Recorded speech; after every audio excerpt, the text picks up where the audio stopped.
and chuckles.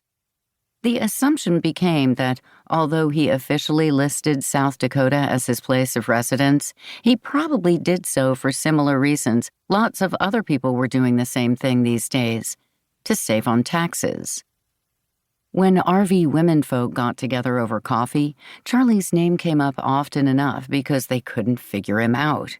Over time, several widows had targeted him. After all, he was a good-looking guy for his age and seemed to be fairly well fixed financially. But none of those relationships panned out.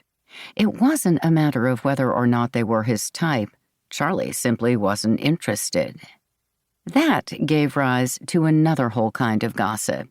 He didn't wear a ring, so clearly he wasn't married. If there had been a previous wife, or even more than one along the way, he never mentioned them. Was he one of what Garrison Keillor used to refer to as Norwegian bachelor farmers? A lot of those guys were just naturally shy people who didn't like to mingle, while others were closeted gays who didn't care to go through the complex process of coming out. They were happy to stay where they were and be who they were. But one woman in particular, Helen Snowden from Aberdeen, who considered herself far more worldly than her compatriots, insisted that Charlie couldn't possibly be gay. He just wasn't limp-wristed enough. Had Helen's grandchildren heard her say that out loud, they would have been scandalized. The one thing they all knew for sure about Charlie was that he loved rodeos.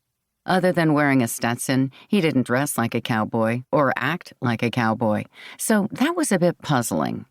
While most snowbirds followed the weather in their migrations, Charlie followed rodeos from city to city and region to region.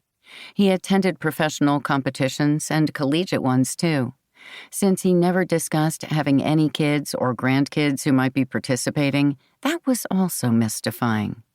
Nonetheless, when rodeos came to town, he was right there, day after day, sitting in the bleachers, watching.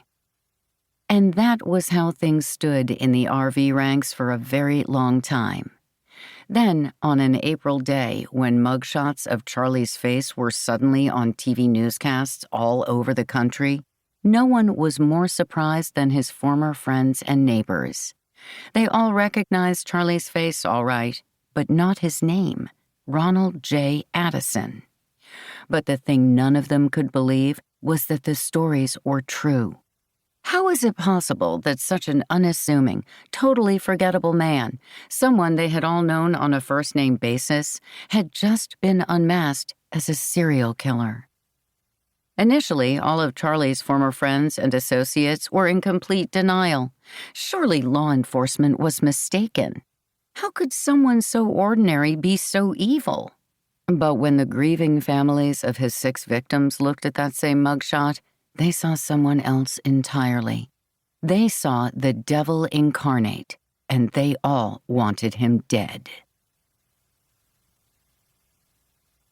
Chapter 1. Tucson, Arizona, Saturday, February 16th, 2019. At Tucson's Buckaroo Bar and Grill, the Fiesta de los Vaqueros was in full swing. That was hardly surprising since it was the closest watering hole to the rodeo grounds. It was a divey kind of place where waitresses cooked customers' steaks more or less to order on a well-worn indoor grill positioned just inside the front door. The bar came complete with bad lighting and peanut shells scattered on the sticky surface of a grimy floor.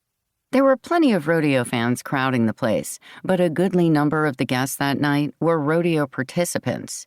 Bull and bronco riders, the guys who looked after the livestock, groomers, and even a rodeo clown or two. Since the Tucson Rodeo was only a few miles down the road from Charlie Milton's current RV park north of town, just off I-10 at Ina Road, he could hardly turn up his nose at that, and naturally, he stopped by the Buckaroo afterward. Anywhere people were prepared to let their hair down and party hardy was a happy hunting ground for him. They made it easy for him to settle in on a stool with his camera bag casually placed on the bar next to him, while he kept an eye out for whatever sweet young thing might catch his fancy. Once he spotted a likely prospect, the next task at hand was finding a way to cut her out.